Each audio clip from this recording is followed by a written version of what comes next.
Hey there, everyone. I wanted to sit down and chat with you today about something a little bit more personal and a little bit more intimate, which is my story of getting into the piercing industry.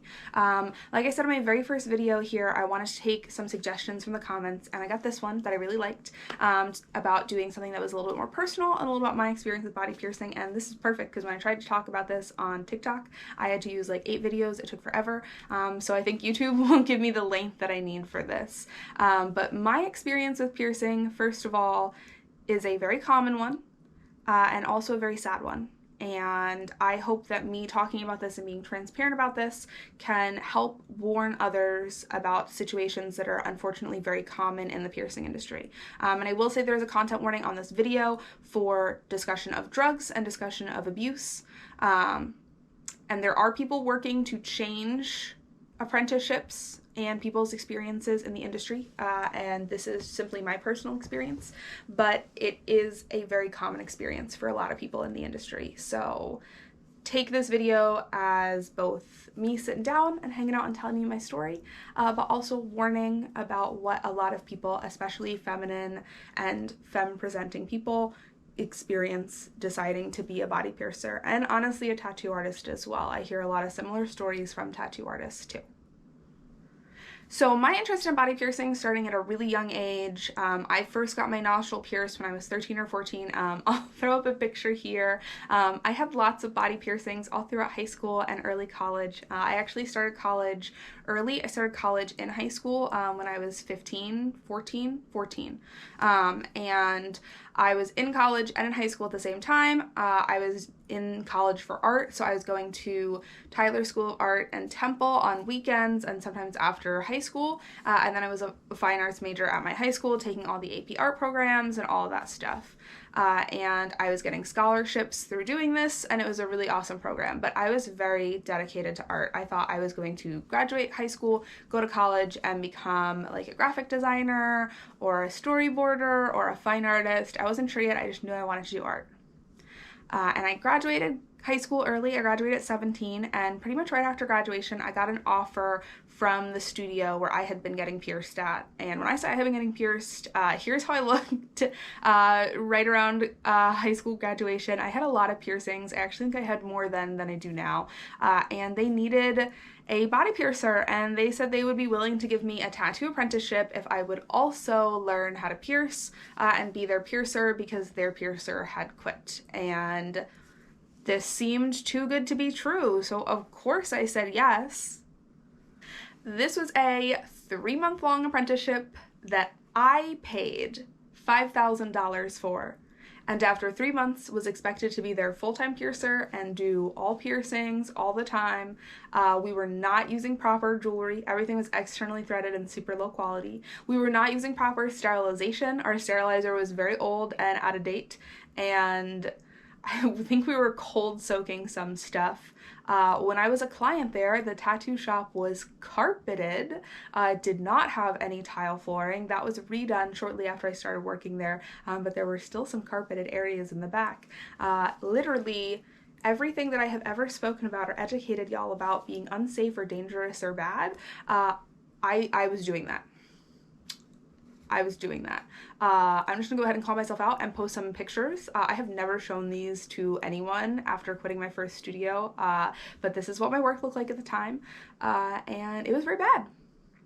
And I was starting to learn more about quality body piercing and safe body piercing because I was not satisfied in my apprenticeship. I had all these questions that they couldn't answer for me. So I was online. I was on BME. I had been on BME as a teen, and now I was on there trying to learn about doing piercings. I was on Tumblr. I got in contact with AJ Goldman and Luis Garcia. AJ is actually who did this whole ear project, and we were working on my ear project at the time, and they both sat me down and they were like, literally everything you do is wrong. And I was like, yeah, I know I'm using bad quality jewelry, but I'm working on it. And they were like, no, it's not even about that. You've been taught incorrectly. You do bad piercings, you do unsafe piercings, you're hurting people. And I vividly remember the day I had that conversation with Luis because I went home and cried for hours. Luis was not kind, and he shouldn't have been because I was doing bad work and I was hurting people.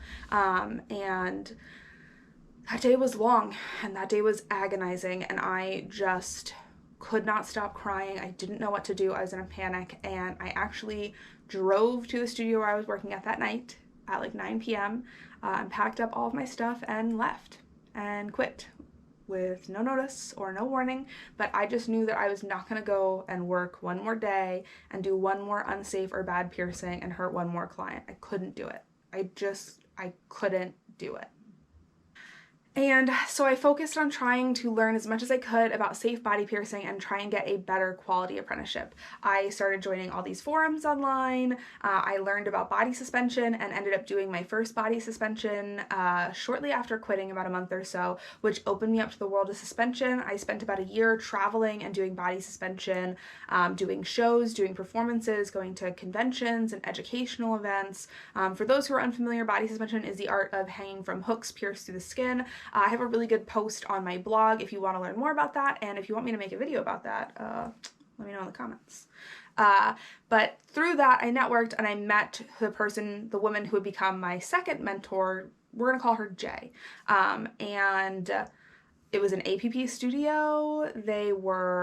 Everything was above board. They used good jewelry. They used proper sterilization. Everything was great. It was a dream come true. Like, it could not have been more perfect. I met her shortly after my first Association of Professional Piercers conference. I had learned all this information about safe piercing. I was so hyped up, and she offered me the job, and it was too good to be true. I wasn't going to get paid a single cent, but I didn't have to pay for anything. So this was already a step up above my last apprenticeship. I was expected to work 6 days a week because I was expected to work front of house and then a couple apprentice shifts. So I stayed working night shift at Walmart. While doing that, I would go into the studio at noon, work the whole day at the studio, close up the studio around 9 p.m., go straight to Walmart, work until about 6 or 7 a.m., go home, sleep for like 4 hours from like 7 to like 10 or 11, and then go open the studio and do it all over again, because I wasn't being paid as an apprentice to work there. And at the time, I thought that was normal. I thought that was totally normal. I would go on to get my mentor's initials tattooed on me because I was considered her property, and that is a very common thing. Apprentices being branded by their mentors as property. It happens more so in the tattoo industry, but it definitely did and still does happen in the piercing industry. And I still have that tattoo. I'll figure out what I want to cover it up with one day. But yeah, I was told if I didn't do it, then I didn't really want it. And that was the theme of a lot of my time working there. If I didn't take the extra shift, I didn't really want it. If I didn't go pick up my boss's kid from school, then I didn't really want it. If I didn't stay hours late to get something done, then I didn't really want it. And very quickly I realized that my boss at the time was very addicted to heroin, and I spent about 2 years there working front of house and managing and basically running the studio, placing jewelry orders, paying bills, keeping the lights on, doing payroll, scheduling things, everything. And I think I maybe did 2 or 3 piercings those 2 years. And I was an apprentice. And because I was apprentice, I was working unpaid. And I did like maybe 2 or 3 piercings. And I had to beg to get to do those piercings. It was a very emotionally abusive workplace. It was very mentally unsafe. And finally, after 2 years, I accepted that it was never going to get better, and I was never actually going to get taught how to pierce. I was just being used as free labor and someone to keep the business afloat while Jay did drugs. So I quit. And I quit just before my second ever Association of Professional Piercers conference, and I hoped to go there and network and find a new mentor. And my old mentor Jay ended up stealing my credit card while I was at conference, and I was stranded in Vegas with no money. That is a story for another time, but it was not an easy road. And so at conference, I did end up making the connection with the person who would be my final mentor, who we are also going to call Jay. Because for some reason, all of my mentors in piercing have had J names, so just keeps it easy. We're just gonna also call him Jay. And once again, it was it was too good to be true. Was going to take me on as a piercing apprentice, and they worked in Florida. They worked in South Florida. That was where his studio was, and he did suspension, so I could continue doing body suspension stuff as well. I would get to learn how to pierce. It was a great studio, good quality jewelry, all the good things. Now, as far as pay goes, this was also going to be an unpaid position because unpaid apprenticeships were, and honestly still are, normalized in the industry, even though they are illegal in the United States of America. The Fitzgerald Act exists, protects apprentices, so you have to be paid as an apprentice legally by law. I was never paid through any of my 3 apprenticeships, which is why I am such a big advocate about it now. But I was going to move down there and work unpaid, but get this great deal. Since I was moving to a new state and I didn't know anyone, I didn't know where I wanted to go, my mentor was going to let me live in his house and do chores and meal prep and maintain the house. And in exchange, he wouldn't charge me rent or utilities, so that way I had a place to live. So I could work a couple nights a week, night shift at Walmart still, come work in his studio 5 days a week, unpaid, and then live with him and take care of his house and take care of all of his things. And I was 19 when I met him, and he was 29 or 30 at the time. And when I moved down there, I was 20, just turning 21, and he was 31 or 32 at the time. And my teenage self saw nothing wrong with that, and neither did anyone else. And the whole industry just went, absolutely, that teenager should definitely go live with that grown adult man and work for him and have no income and no financial stability or security whatsoever. There is no possible way that this can in any way end poorly. Spoiler alert, it ended poorly. I will not get into too specific here on YouTube, but I experienced sexual abuse, physical abuse, financial abuse, emotional abuse during the course of the 5 years that I lived and worked there. Moving to a brand new state, not knowing anyone, not having any financial security or independence. I was working night shift at Sam's Club a few days a week, but I was not making that much money, and it was just enough to cover like my medicines and my food and things like that. I didn't have to pay rent or utilities, but I still had to pay for gas and stuff, and it was barely covering that. Very quickly, I started being isolated and cut off from everyone who I knew back home, friends and family.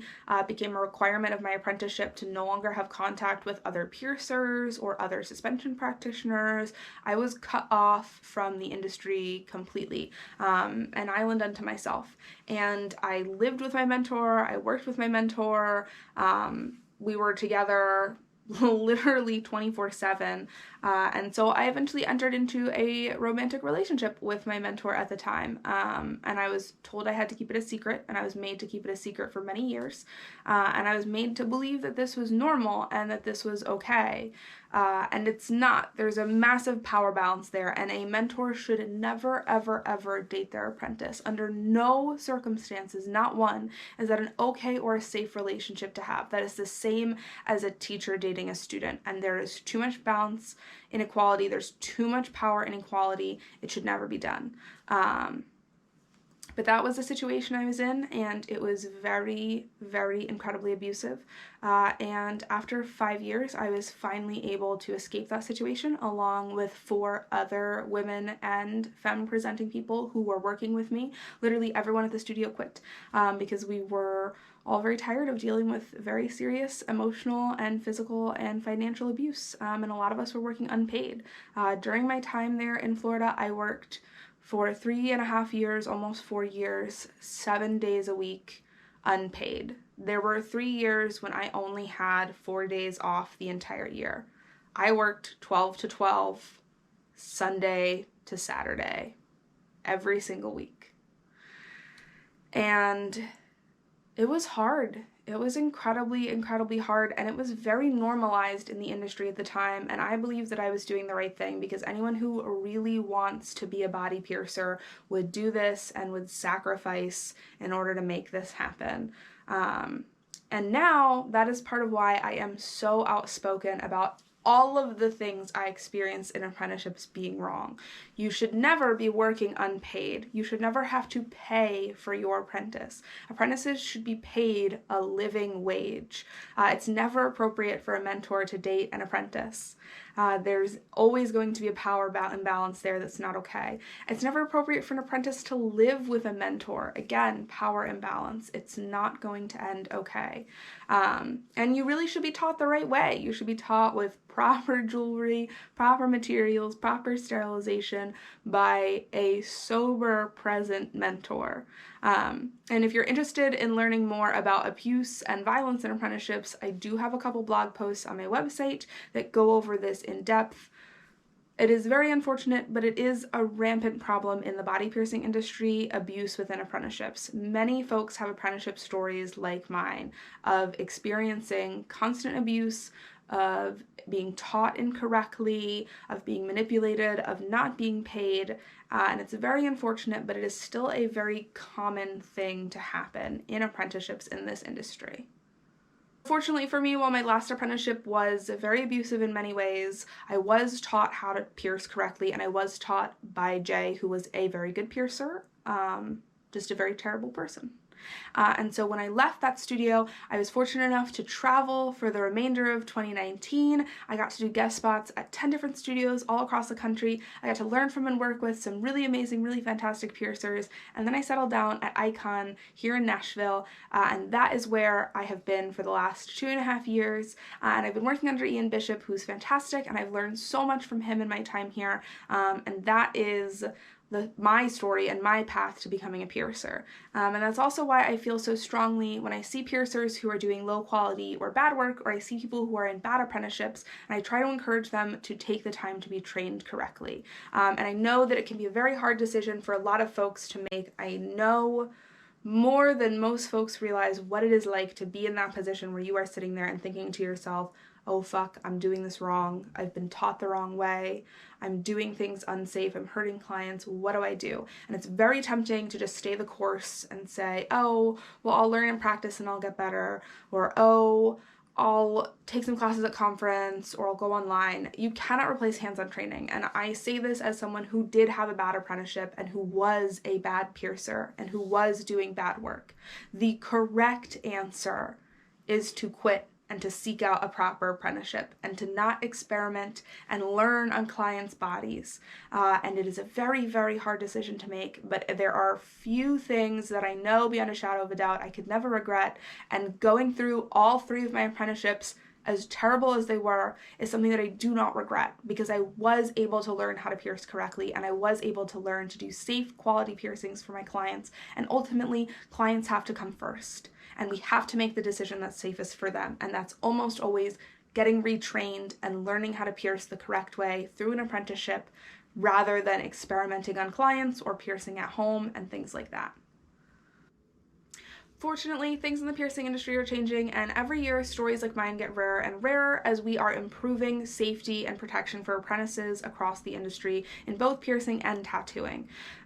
I would still take my story as a cautionary tale and warn anyone who's interested in getting in this industry to know the warning signs and know the red flags to look for, to know that you should be paid, to know that your mentor should not be inappropriate with you, and to seek out the guidance of other more experienced piercers who may be able to offer advice if you think that there may be some red flags in your apprenticeship. My inbox is always open, and there's many piercers who are happy to help as well. But if you're interested in getting into this industry, please make sure that you are treated with respect and your education is treated with respect. Much more so than any other piece of advice I can give you is that one, is make sure that you are getting a proper apprenticeship where you are being respected, because that is how you will then be able to respect your clients and be able to work on them the right way.